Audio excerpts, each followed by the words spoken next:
Yes, isang magandang tanghali po sa ating mga kalukarb dyan at ating mga followers. Nandito na naman tayo sa ating ika-20 araw ng ating paglulukarb diet.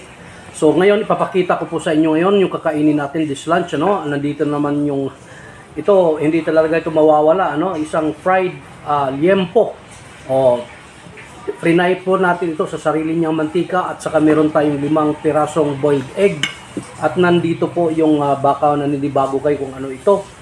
Ito po ay isang saba makirin at hinahaluan po natin ng almond milk. Yan, nakita, baliktad ata yung sa inyo. Almond milk na zero sugar at saka zero carb. So sa ngayon, ito nga pala, nilalagyan natin ng mushroom at saka cauliflower.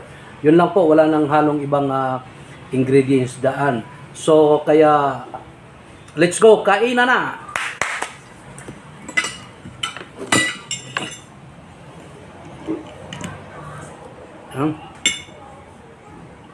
Mamatay siya ng tuyo, yung fermented tuyo natin.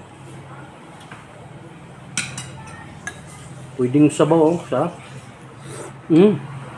Talagang masarap.